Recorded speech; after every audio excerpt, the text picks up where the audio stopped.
इन दुष्टों ने पार्लियामेंट को अपराधियों का जमघट स्थल बना दिया है। ये 30 दिन के बाद यदि कोई मुख्यमंत्री या कोई भी व्यक्ति जो है जेल में रहेगा तो वो मुख्यमंत्री नहीं रहेगा, ये तो कानून पास करने की बात करते सकते हैं, लेकिन ये उससे बेसिक कानून की बात नहीं करते हैं कि जब इस देश में चपरासी बनने के लिए साचरित्र होना जरूरी है, तो चुनाव लड़ने के लिए, कानून का निर्माता बनने के लिए भी उसे सचरित्र होना चाहिए। किसी भी अपराधी को, किसी भी व्यक्ति को जिसके विरुद्ध अपराध पंजीबद्ध है, उसे जो है ना चुनाव लड़ने की पात्रता नहीं होना चाहिए। और जब 45 दिन में, अधिकतम समय में आपको न्याय मिल सकता है, तो कोई विचाराधीन तो रहेगा ही नहीं ना। यदि आप इस पूरे सिस्टम को अप्लाई कर देंगे तो कोई भी विचाराधीन नहीं रहेगा। 45 दिन तो यूं निकलते हैं। बिल्कुल सर। तो आज की दुर्व्यवस्था इसलिए है क्योंकि आपने जो है ना घटिया कानून, घटिया न्याय व्यवस्था थोप के रखी है। और अभी आपको एक अवसर मिला है जिसमें आपने 3 नए कानून बनाए हैं, जिसमें कि पुराना सेक्शन ए और नया सेक्शन ए बस यही कर दिया है, it is old wine in the new bottle. जी सर। चलिए, तो रामवीर जी, आपका जनता के नाम क्या संदेश है?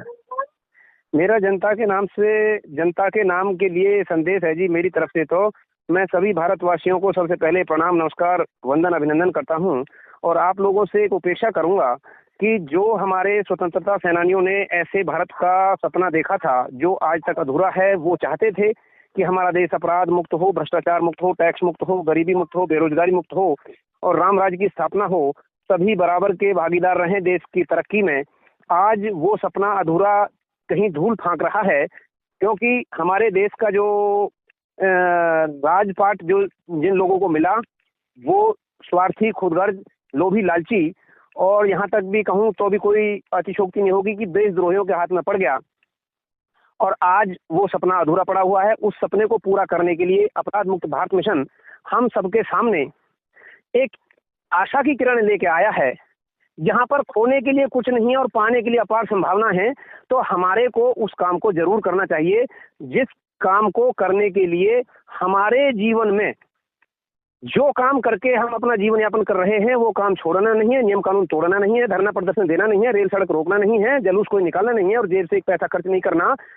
और हमारे को ऐसा ही देश मिलेगा जो अपराध मुक्त होगा, भ्रष्टाचार मुक्त होगा, टैक्स मुक्त होगा, गरीबी मुक्त होगा और राम राज्य की स्थापना युक्त होगा। और इसी वाणी के साथ में मैं अपनी वाणी को विराम देता हूँ। जय हिंद, जय भारत, वंदे मातरम, वंदे गौ मातरम, जय जवान, जय किसान, जय सनातन संस्कृति। मेरा तो साहब यही संदेश है। बहुत सुंदर, बहुत सुंदर, बहुत सुंदर। नमस्कार।